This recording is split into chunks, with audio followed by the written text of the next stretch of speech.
Welcome to the second Ubu Dub podcast. We're speaking to David Thomas about the new Pere Ubu album, The Long Goodbye. But first, sound check.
So, David, we start off in the intro with Mary Had a Little Lamb, which I surreptitiously recorded once when you were doing soundcheck in France. Edison is one of the people that you cite as the 4 E's. Do you want to tell people about that?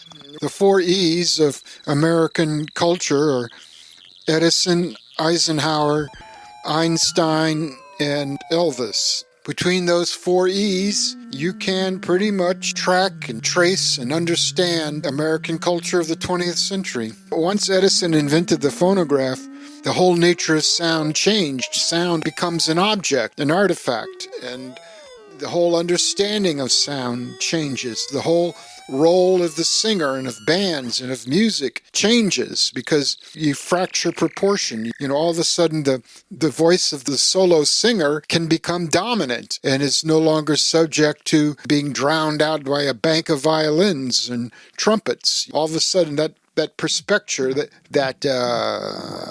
what's the word? That perspective is fractured. You know, the proportions are fractured.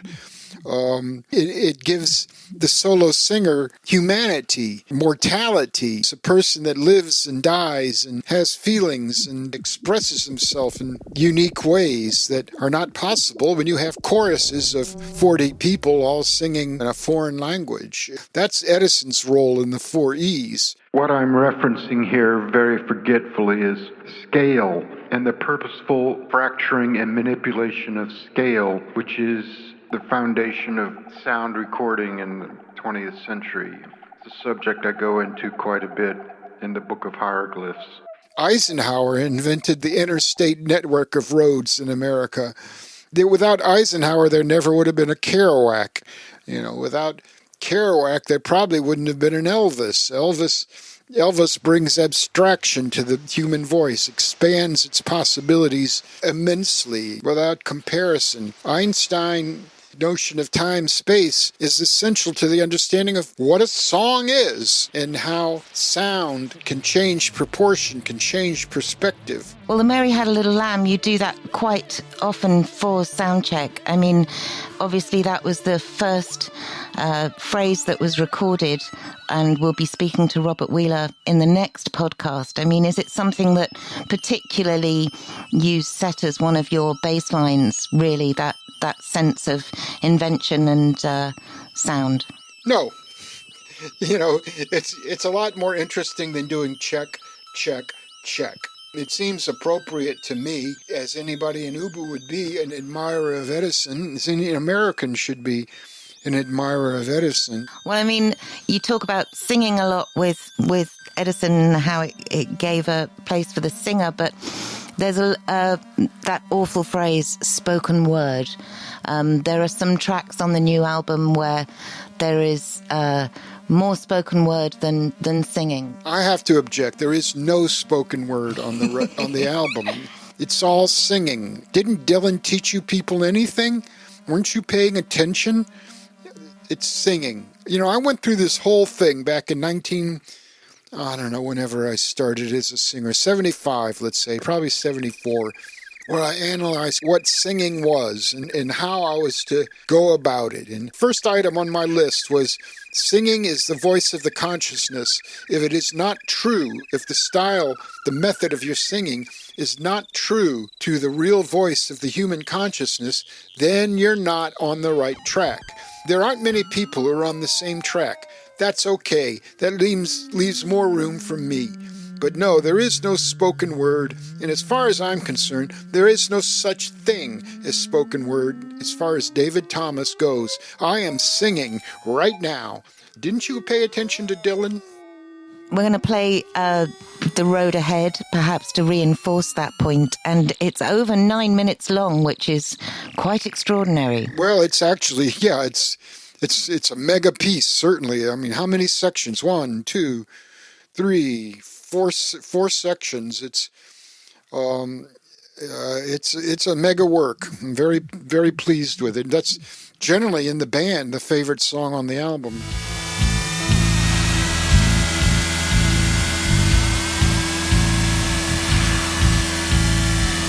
There's a river that flows through the heart of darkness, twisting, turning back on itself like a headless serpent in its death throes. Along its banks, deep into the night, natives are singing a strange song. Oarboats are coaxed upstream through impossible geometries. Eruptions of steam, the clang of heavy metals, and the throb of pink noise pulse as life's blood flowing through mills and factories linked by random spans of gravel roads and ancient cantilevered bridges. Flames rise from the ground and rail yards. The air is dense and granular. Exaggerated cyclopean tube works are woven across roads that are on no maps, through ballast dumps at the water's edge, and around hills that are glass shards of Greek colors. The confluence of fire and earth, birth, steel, where the sound of the sun itself is trapped inside rust-faced monolithic structures. Shamans who work the molten metals through the night are standing outside, waiting for the bar to open. Their eyes, outlined by the paler flesh of goggle protection, track our pilgrim's progress. Imagine a journey up that river, no end in sight. The memory of there ever having been a starting point faded and lost.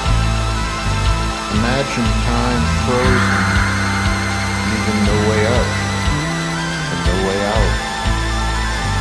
That was what it was like.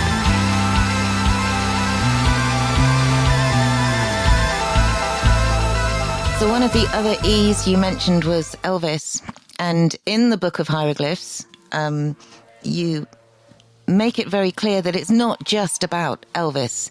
It's about the community Elvis creates. There's one paragraph where I think you've been in a motel room and you talk about the Elvis people gathering and drinking too much coffee, and so the Elvis community you've put down in writing. What's the Pere Ubu community like? I think they are, in a lot of ways, the same community. Though, I mean, this was an Elvis convention that I was at, during Elvis Death Week. And the whole place was kitted out with Elvis memorabilia. The motel cafe had been renamed the Aloha Cafe. And they'd be drinking coffee and up all night, literally up all night, talking about Elvis. And grannies from Maine pulled up in their kitted out Elvis vans. And the one thing that was very clear to me was that, number one, these people are not the joke that snotty intellectuals make out. They're like Ubu fans to me. They're ordinary people who are trying to live responsible lives, going about their business. Again, it's like the definition of noir. What is the definition of noir? Well, to me, noir is stories of imperfect people trying to live a good life in a bad world. That's common to all noir characters. They're trying to be good in a bad world, in a bad situation, in something that's gone terribly wrong, out of their control, trying to work through it and keep their dignity and keep their humanity. So to me, in a lot of ways, I think they're the same kind of people. I highly recommend going to a motel on the outskirts of Memphis, a mile from Graceland, on Elvis' death week, and just listening. They talk about how he was, and the issues of his drug taking and health and all that come up. That nobody tries to hide from it. He was a good man at heart. He was a good man led astray in a confused and wicked world, and it affected him. That, to me, is fundamental to Pere Ubu and to Pere Ubu fandom, at least the way I like to imagine it to be. It is ordinary people just trying to get on with their lives. And the politicians and all the know-it-alls and the talking heads can get on the TV and on the radio, and they can yak all day long, and it doesn't mean a hill of beans. And I think this is the perfect time to play the track, The World.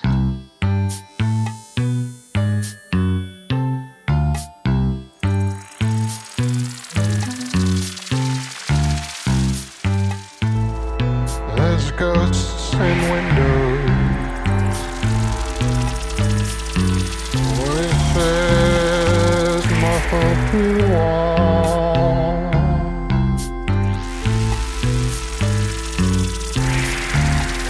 There's ghosts and windows, voices muffled through the wall.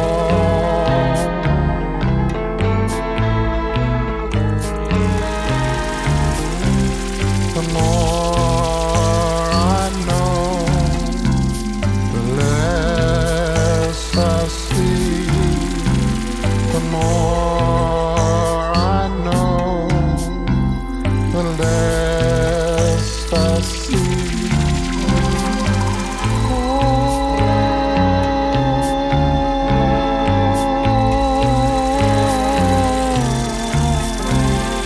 Ghosts and windows.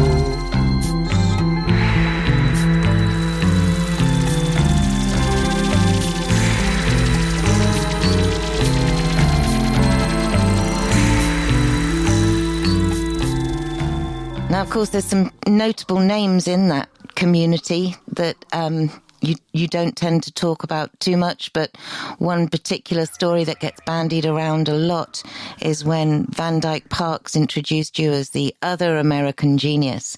He heard this album in its early incarnation. Well, you forgot the most important part of that story. If I can egotistically step in there, he was introducing me to Brian Wilson, and he said, "Brian, I'd like you to meet the other American genius, musical genius," which is obviously one of those things I'll take to my deathbed, when everything gets really bad. I think of that, and I think of the time that Linda Thompson, possessor of one of the great voices, Linda Thompson came up to me and said, "I wish I could sing like you," which, is clearly insane. Maybe she'd had a drink. I don't know. What's the question? The question is, Dyke Parks heard this album in one of its earlier incarnations, and what did he have to say about it? Oh, he was over the moon. He was excited. It's like when I sent it to Nadon. He said, "Put it out. Don't do anything." Except Van Dyke said, "I've got a part. I've got a part. For what I heard on the pop radio." And I said, "That Van Dyke, that would be coming of a dream for me." And unfortunately, time and circumstance and a lot of other stuff got in the way, and it never happened. But I believe that Van Dyke and I will meet each other again someday, somewhere. This was And I'd like to also point, I may as well tell you the story of, I was out in L.A. doing the videos for the Cloudland album, and the A&R guy at Fontana was asking me who I wanted to produce the next album, which was what World's Inclusion was. And I said, Dyke Parks. And he gave me the phone number, and I was I sat in that hotel room in LA for days trying to get up the nerve to call him. I mean, literally days, at however great expense it was to Fontana. Finally, on the last day, I had to go home, called him up. He answered. I hung up the phone. I couldn't deal with it. Well, I mean, you didn't hang up the phone when he rang you about the new album, and that was really cool. Still, he sends you a message on your birthday every year. Oh, yeah. One guy that We have a mutual admiration society going.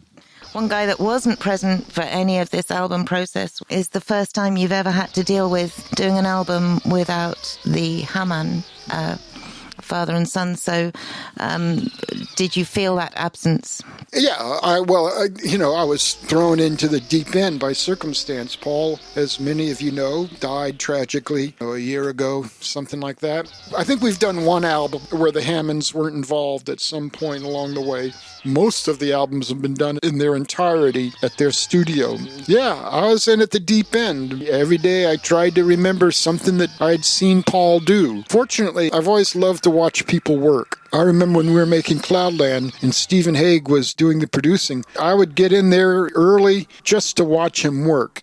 I found it exciting. I like to go see bands work at soundcheck, or I like to see people work together. I learn a lot that way. So, on to happier things, and I think one of the things that is your favourite subject in the entire world, which is Waffle House. I mean, I remember taking you to the airport once, and you just almost for the entire journey told me all the different breakfast diners, etc. you were going to go to, but one that really, really, really lights your fire is Waffle House. Waffle House is my dream come true. Though I have to say I do like Cracker Barrel. Now, Cracker Barrel is a little controversial along the Ubu ranks, but there's no question of Waffle House. Waffle House is the king. On their jukebox, they've got their own set of songs like country stars and rock stars, like Waffle House Girl. It's one of my favorites. I make time for Waffle House. Well, I mean, the point about Waffle House that you explained to me in great detail was it kind of sums up the best of America, because tell everybody what they do when they build a new diner. When they build a new Waffle House, they take the keys to the front door and bury them in the parking lot. They dig a hole and bury the keys to the place in the parking lot. The Waffle House never closes. I remember Mike Riley, our American sound man, and I coming back to Cleveland on a Thanksgiving. Now, I didn't have any family in town or anything, and he didn't have any family, so we were driving the van back from somewhere, and everybody else had flown to get to Thanksgiving, So we were driving along, and there was nothing open, except we roll across the interstate, and there it is. Waffle House is open on a Thanksgiving, and it was a delight. Waffle House, where you order one thing and then they ask you 4 questions about how you'd like it presented That's to right. you.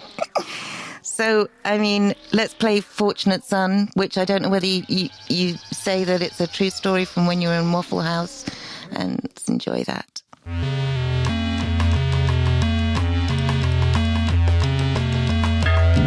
Yeah, I hear voices in my head. That's me.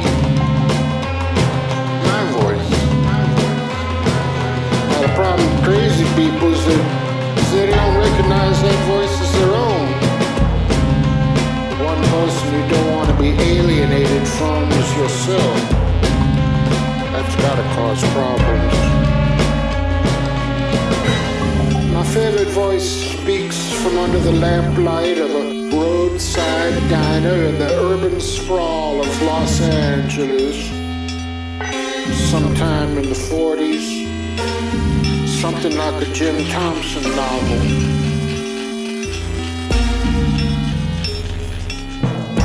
I like to speak from other places that don't exist.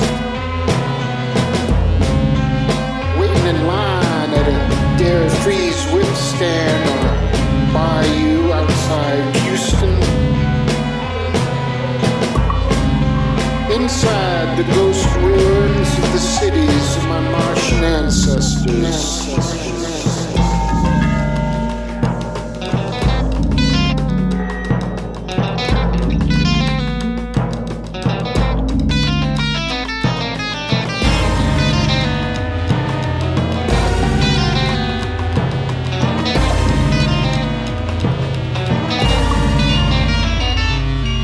the end counter table of the Waffle House with the view of Walden Pond. So I heard an interview with Cheetah Chrome last week, thanks to Claude Bell pointing it out to me. And, you know, the presenters were being a bit like, well, David's voice, man, and David's voice, man. And he said, David's Elvis, man. David's, I can't remember the other person he said. You know, David is David. I love his voice. Your voice has been really commented on the past couple of tours because it just seems to be getting stronger and stronger. And in fact, in Montreux, you hold a single note for over 20 seconds. A single note. I could do better than 20 seconds. I think it might have actually been a lot longer than 20 seconds, but it was a long 20 time. 20 seconds is amateur stuff. Go ahead. Do you feel a difference in your voice if you had to apply a different technique? No, it's like that. What's that? The guy who there's a painting done of him when he was a young man, and he puts it in the attic. And the Dorian Gray, the picture of Dorian. Yeah, I'm like Dorian Gray. The weaker my body gets, the stronger my voice gets. That's why I started sitting down, because I was always in danger of falling back into the drums because my sense of balance was going. But B, I discovered if I was sitting down, I didn't have to do anything other than sing. I didn't have to look good. I didn't have to do cliche rock moves or look like I was involved. I was able to concentrate on singing, and time began to slow way down, way down. I would be singing a phrase, and I'd get to a syllable, and and I was thinking, when is this syllable going to end? As I'm singing, the time has become so slow that I at times I have to be careful about losing my train of thought. I have to be careful about losing my attention span because everything is moving so slow. That was a great advantage in sitting down. That's what they talk about, great athletes, that they seem to have this ability to slow time way down, like Michael Jordan. If you ever watch Michael Jordan, it's clear for that man, time is just a molasses train. Not that I'm going to compare myself to Michael Jordan, but I just did. So anybody can write to us. Anybody's always really been able to write to you. The emails are all on the website, and I call it Communex, you call it Communex, is there for people to just ask us a question or whatever if they want something from Ubu they can't see. But after the last podcast, somebody wrote and said that they wished they'd heard more about other albums, you talking like this. And there was a song on 20 Years in a Montana Missile Silo, which was particularly tortuous for you to record because you had to really bring your voice down very quiet. Do you want to talk about that one? No, which one? What's It's the I am a diving duck for you, dear. Oh, what is that song? Oh, that song. I can't remember the title. Yeah, that particular song. I was running my voice at such a low capacity that I wasn't pushing air anymore. That was and you got to push air or you lose control of the ship. But I managed to just get it at the level where something would come out. That's. It's not hard screaming. It's not hard being loud. What's hard is bringing it all down to just about zero. But that's what the song required.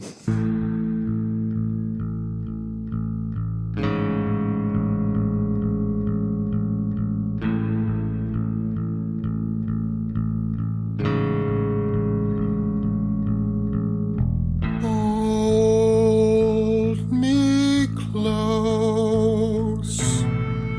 I feel the time running out. I know you must feel it too.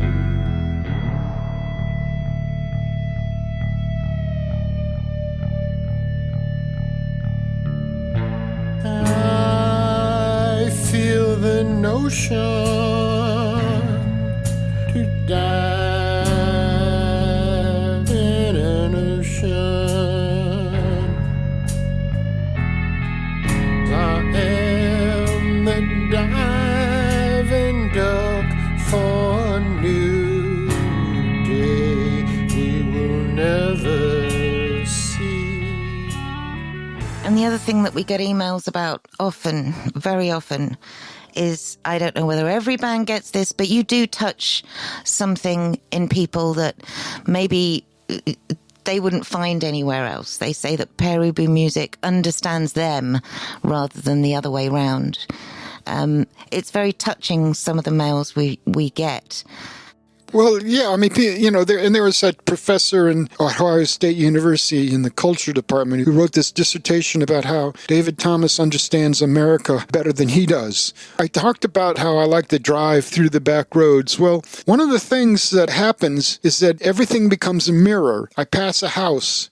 And I imagine myself sitting on the porch of that house, watching the traffic go by. Geography is a mirror, and in geography I include people. One of the most affecting pieces of poetry I've ever come across was that poem by Lawrence Ferlinghetti. I think it's called Crossing America, where he takes a train journey across America, and he's looking out the window at nighttime. They pass through a station, and there's a watchman on the platform holding a lantern up. And for a moment, Ferlinghetti sees his own face superimposed on the window on this watchman's face. And that to me is what being a singer is. It's not about you. It's not about self-expression. Self-expression is evil. The best lessons I ever learned was when somebody I respected very much came to me during the Ubu Dub series of productions saying, you need to take yourself out of the production. You need to be the third party in the production. Again, that reflects the same idea. It's not about you, not about the tortured singer-songwriter. Please save me from tortured singer-songwriters. I write stories. The stories I write are about the things that I see. The things that I see are just another version of me. See, there's a little rhyme there. So I think we'll wrap this up with just a track from Bay City, the CD that was played by one of your fans who passed away on Sunday. I'll just say his first name so as not to step on anyone's toes, but we'll say goodbye and thank you. And you can find us at ubuprojects.com. You can find anything you want to buy at uboutique.com, because we've got to sell stuff, David. We've got to sell stuff. That's right. And you can also find us on social media sites. Anyway, this one's for Alan. Thank you very much, and we'll see you next time.